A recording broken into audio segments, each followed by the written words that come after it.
This is for first-time home buyers when they're thinking, I really want to purchase a home and what do I need to do? So your first step is to go to a reputable lender and get a pre-approval letter. What that means is, for a pre-approval, is you're supplying your current check stubs, your past tax returns, they want your bank statements. I'm not a lender, so I don't know all the criteria that's required. It also depends whether you're a W-2, a 1099, if you own your own businesses. So it can be very complex. Find that lender that's reputable, get referrals from your family, friends, maybe you have an agent you've spoken to, they always have referrals for lenders, and get your pre-approval letter. The next step is to find a real estate agent that will represent you on the purchase of your property. So it's important that you find somebody that you feel connected to, that you feel you can trust, that you feel like, and they have articulated to you, that they will watch out for your best interest throughout this transaction at all time. You're number one. Anybody else's interests don't matter. They will protect you, walk you through this transaction. If you don't have a real estate agent, it's good to interview 2 or 3 agents. One of the most important things, many agents say, oh, I've sold lots of homes, whatever that means. You want to ask for facts. They can print out how many buyers in their career they have helped purchase a home. So you can ask that agent, please give me your multiple listing, we say slang MLS, your MLS stats. They can show from the entire time they've been licensed how many buyers they have represented. Representing a buyer and representing a seller are very different transactions, very different skill sets. So have them do that. That's important. That shows if an agent's been licensed for 4 years and has represented 2 buyers, maybe you want to find a more experienced agent. It really speaks to the reason it's important to have somebody that has multiple units, multiple people throughout their career that they've represented, is because it speaks to skill, it speaks to strategy, it speaks to knowledge. And you want a knowledgeable real estate agent, especially in today's marketplace. You have your pre-approval letter, you've chosen an agent that you feel great with. Remember, this transaction happens very, very quickly, so you want somebody that you're comfortable with, you have good communication with. Then once you have those 2 things, then you and your agent will start to search for homes. The reason you do your pre-approval first is because you know your budget, right? So what happens in a pre-approval is most people are approved for a much higher amount than they're comfortable with on a monthly basis. So remember that. You want to know what is your budget, what is your monthly budget, and you want to stick to that. Once you have that letter from your lender, then you share that with your real estate agent, and together you will go out and you'll start your search for that home that you're looking for.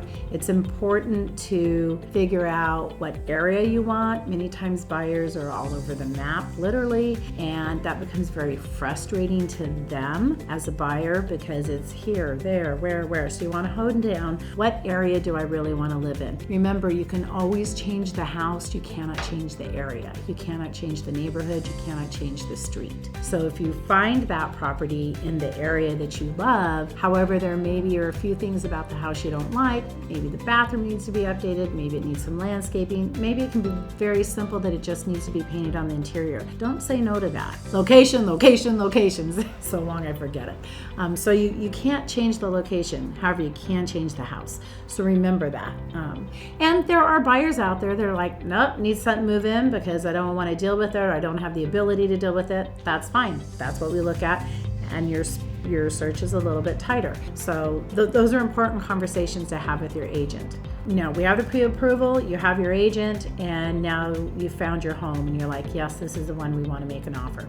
Part of that process with your agent prior to making an offer is you want them to, and hopefully they have, and a good skilled agent will, sit down with you and go over the process in detail of the steps. When you get ready to write your offer, hopefully that is not the first time you've seen the purchase contract. With a good agent, they would have walked you through that previously. So when you're going to make that offer, you're comfortable with what all that legal jargon is and all of those blanks that you're filling in, because it is a quick process, especially on a property that's very desirable. You'll make your offer to the listing agent. Your agent that you're working with will guide you through that. In addition to that, if it's multiple offers, you'll receive counter offers. Even if it's not multiple, you could get a counter offer back. You'll discuss that with your agent. Those are terms that are being changed in the purchase contract. Once both sides have come together on agreement of that purchase contract, then you open what's called escrow. Escrow is a non-biased party to both the listing or the seller and the buyer. They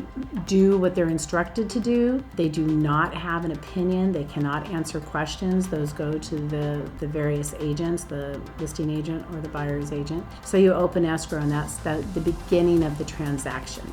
So you open escrow now, that's the beginning of your transaction. Yay, you have your house, you go through the inspection process, your contingency process, and once you get past that, it's like, wow, now we have like 15 more days. Escrow is usually around 30 days. That is all negotiated, but it's typically around 30 days. So once you get past all those contingencies and inspections and appraisal, you have about usually 15 more days till escrow closes. So close really means title transfers from the current owner to you, the new homeowner. So that title transfers, the owners move out, and it's move-in day, and you get to move into your new house. You're buying your first home. How exciting.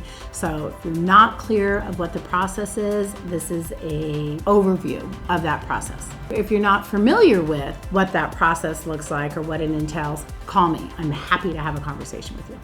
Leave me a comment below if you have any real estate questions. Thank you for watching this video. Like and subscribe.